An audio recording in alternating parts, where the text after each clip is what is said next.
right, man. Canelo Alvarez says that Errol Spence hadn't fought anybody outside of Errol Spence, and let's talk heavy on it. I can like really rip Canelo Alvarez's resume because all his fights, he changed the weight at the weigh-in. We didn't seen it before. Um, he changed the weight at the weigh-in. He had rehydration clauses.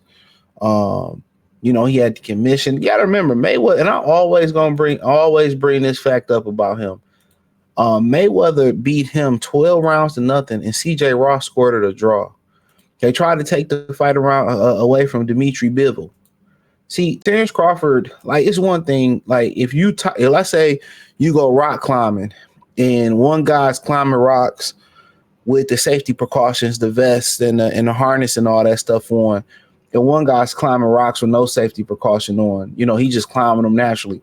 Who you think gonna be a little bit more cautious? Who you think gonna have a harder time? There's no like if I slide and I fall and I had on the safety harness on, guess what? I got a peace of mind. But if I'm climbing on rocks and I don't have no safety harness, I don't have a commission, I don't have the judges, my promoter going around saying I'm not, I don't sell. Terence Crawford has had a tougher career than Canelo Alvarez because he don't have a silver spoon stuck up his ass like Canelo Alvarez did. Canelo Alvarez has been the beneficiary of some questionable decisions, and I know some other niggas don't put it to y'all like that this way. The Mexicans, they don't speak like these. These pro Canelo dudes don't speak like this. But that's what it is. Canelo Alvarez has already always been up 3, 4, 5 points going into the fight. When you start breaking down his resume, well, some people feel like he lost to Lars. Some people feel like he lost to Austin Trout. Some people thought the Cotto fight was close. Some people thought that he lost to Triple G a couple times. Let's keep it funky. Canelo Alvarez, when he in there with a certain caliber of fighter, and then even a true elite caliber fighter, he doesn't blow anybody out the water. Crawford has fought elite fighters. And that's why people think he got a chance versus Canelo, because he's blown elite fighters out the water. His only issue is he don't fight enough. That's his biggest issue. He don't fight enough. He doesn't have he doesn't have enough of enough. He doesn't have enough fights. But when you start talking about how Terence Crawford is beating guys, Canelo Alvarez ain't beating no guys of that caliber like that. Only time he struggled versus Billy Joe Saunders. Let's keep it real. Yeah, motherfucker was struggling versus Caleb Plant. But it's Canelo, so people just automatically, and now they scoring for the aggressor. But when Triple G was being the aggressor versus him, they were scoring it a whole different type of way. Yeah, I mean, son. But he says he's a very talented fighter. He just won one big fight. If you see his record, he just beat one good fighter. Other than that, he hasn't beat good fighters like Spence said. Canelo downgrading to TMZ, downgrading Crawford. And that, to me, that's crazy. That's crazy because he beat some ass. Victor Postal was the pinnacle of that division. I believe he had stopped Lucas Matias at that point. You know what I'm saying? He didn't even run. He didn't win a second of that fight. When y'all was picking Sean Porter, he destroyed Sean Porter. So what hasn't he done? Who didn't he fight? It wasn't his fault that Keith Thurman didn't want to get in the ring on him. It ain't his fault that when he unified the division and he relinquished the belts at 40, that all of a sudden Mikey Garcia and Adrian Broner, them niggas want to start sticking their head up, and Lippiet start wanting to be champion. When he had the belts, ain't none of them niggas want to be champion. Ain't none of them want to be champion. So at the end of the day, if that's how they feel, you can't really change people's opinion. He just got to go in there and win. And he's one of those dudes that the media don't like. He's one of those dudes that people don't like because the media don't hype him up. But they'll turn around and say Tank fought somebody. They'll turn around and act like Canelo has this immaculate resume. BoxRec don't tell the whole story. This motherfucker should have about 5, 6, 7 losses. He had a loss early in his career to Miguel Vasquez. They swept under the rug and they gave him a gift decision early in his career. So to say Bud only had one good fight, that's an ignorant statement. This motherfucker barely lost rounds. When Adrian Broner was struggling with John Molina, who banged John Molina out of his frame? It was him. And nobody whooped John Molina ass like that. That same John Molina knocked out Mickey Bay.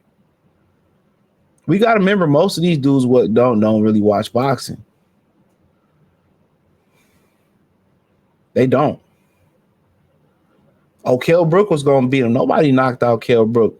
Kell Brook even said it. I've never been done like that before. When Jeff Horn beat Manny Pacquiao, everybody was swearing, yeah, Jeff Horn really beat Pacquiao. When Crawford went in there and destroyed him, what did they say? Well, Pacquiao really got robbed, but they always moved the goalposts. Felix Diaz was another guy. Diaz was a tough fighter, man. I watched Diaz beat Lamont Peterson and they robbed him. And Crawford went in there, and I think that's one of his best performances. He beat Felix Diaz into submission, bro. He beat Felix Diaz to submission. Yorkis Gamboa, when Mikey Garcia was tucking his tail, ducking Yorkis Gamboa. Bud is the one that stepped up. Why the fuck you think Bud got that fight? And Bud destroyed him. I mean, Gamboa was one of the most talented fighters that a lot of people have seen. Shout out to him for beating his case. He's a free man.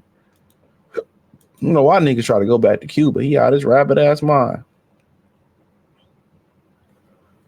So, like I continue to say, of course, they're going to sit there and they're going to poke holes. He's an easy target.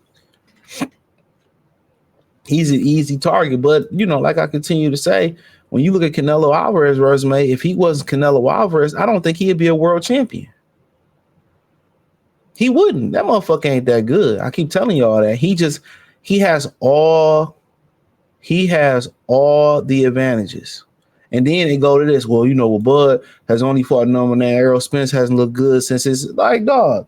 Y'all was the ones that was picking Errol Spence after the accident. So Bud got to understand, dude, that this fight is huge for his legacy, to be honest. This fight, even if he would have went in there and beat Fondora, he would have went in there and beat Lara and became a 5-division world champion. You got to understand, this fight, man, is big for his legacy, bro.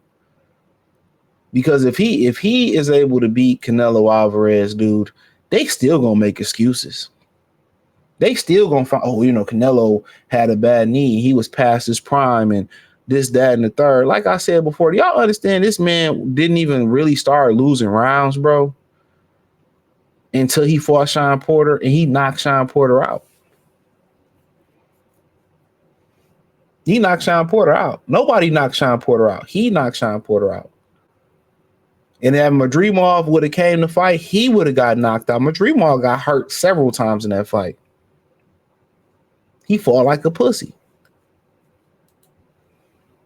But Crawford responded, that's crazy. So every fighter I fought is not good, but one. Noted. Just remember what you said. I've always had the joy of making somebody look like nobody, said Crawford, reacting to Canelo. And like I said before, whatever he did to the media, if it was to the fact of not interviewing with him, and you already know they don't like you because you black. That's just what it is.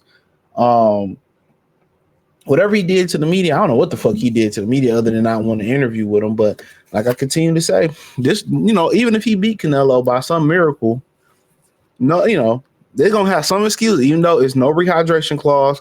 It's 168. He not giving Crawford no bone, nothing.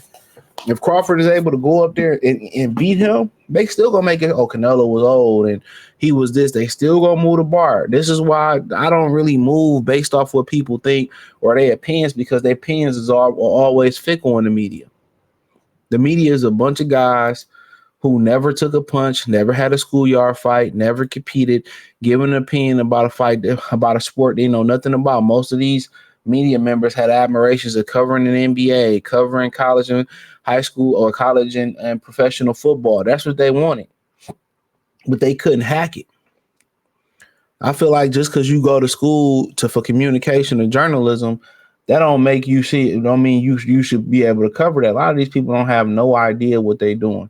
And one of the more disheartening things about the media is that now that you have independent media, YouTube channels, and people have podcasts, they misuse the media more than, the NBCs and ESPNs. They misuse it more than them. We supposed to be the example of real, true media, and new media is just as fake as old media. A couple dollars get involved, and these people are willing to compromise it all. They compromise. Panderers, all that type of stuff. And then they say, well, it's marketing. It ain't no marketing, bro. You just a pussy ass nigga who can't tell the truth. That's just what it boiled down to. So thumbs up the video, share the video, subscribe to the channel, and the subscribe button is the bell icon button. Hit all notifications, increase your chance, get notifications. We go live or drop video. Financially, want to support the channel, Cash App, $ CJ Good 313, Venmo CJ Good 313, PayPal link inscription. Hit the link tree, join the Patreon, find me everywhere there. Peace.